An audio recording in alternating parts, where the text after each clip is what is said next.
नमस्कार। मुझसे बहुत लोग प्रश्न करते हैं कि मुझे कैसे पूजा करनी चाहिए, मुझे कैसे कोई मंत्र जप करना चाहिए, मुझे कैसे कोई स्तोत्र पढ़ना चाहिए, कुछ बताएं। मुझे कुछ ऐसा बताएं जिससे मैं धन प्राप्त कर सकूं, मैं शोहरत प्राप्त कर सकूं, मैं विजय प्राप्त कर सकूं। और कुछ लोग कहते हैं मैं कैसे परमात्मा को प्राप्त कर सकूं, ऐसे भी लोग हैं।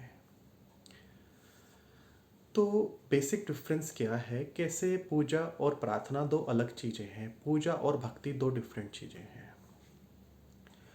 जो निष्काम होती है वो भक्ति होती है, जो सकाम होती है वो पूजा होती है। पूजा में विधान, सामान, सामग्री, दिशा, काल, परिस्थिति, सब नियमों का बंधन का पालन करना होता है, क्योंकि वहाँ परमात्मा से आपकी मांग चल रही है, वहाँ परमात्मा से आप कोई चीज़ मांग रहे हैं। तो जो विधान शास्त्र ने कहा है कि ये चीज़ चढ़ाइए, इतनी चढ़ाइए, जो उसका नियम है वो आपको पालन करना पड़ेगा, क्योंकि आप मांग में हैं, यहाँ पर आपकी डिमांड है।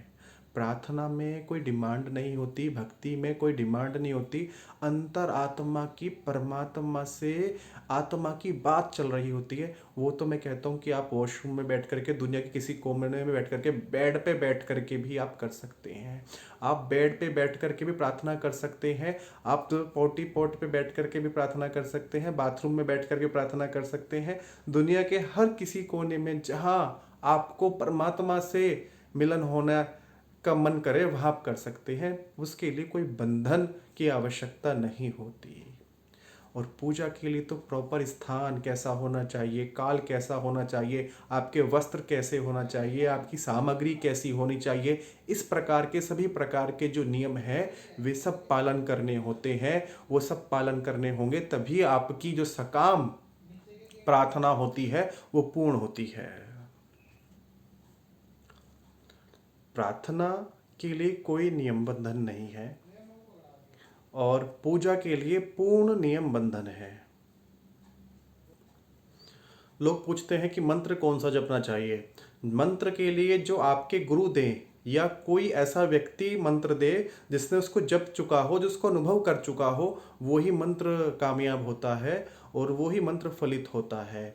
या आपको दिव्य प्रेरणा से, आपके दिव्य ज्ञान में प्रकट होता है, आपको ध्यान द्वारा प्रकट होता है, या आपकी अंतरात्मा पुकारती है तब वो प्रकट होता है, आपको वो आकर्षित करता है तब वो काम करता है। आप सारी नियम बंधन को फॉलो कर सकते हैं तो पूजा करें, और आप अपनी अंतरात्मा का नियम फॉलो कर सकते हैं तो प्रार्थना करें। ठीक है। और स्तोत्र पूजा आप कौन सी करनी चाहिए, हिंदी की या संस्कृत की, ये भी लोग पूछते हैं।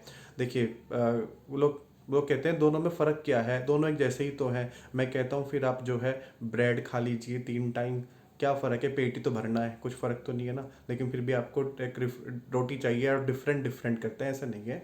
शास्त्र, भगवान की जो भाषा है वो देवभाना संस्कृत है। अगर आप विधान कर रहे हैं, अगर आप पूजा कर रहे हैं तो आपको संस्कृत का जपना चाहिए। और आपके मन में भक्ति है, आपके अंदर भावना है, तो आप हिंदी का जपें, चाहे कोई सा भी जपें। आपकी परमात्मा से भावना जुड़ी है तो हिंदी का भी काम करेगा। और आप उस स्त्रोत को भी छोड़ करके सिर्फ भगवान में लीन हो जाएं, उसको अंतरात्मा से प्रेम से पुकारें, तो वो भी काम करेगा।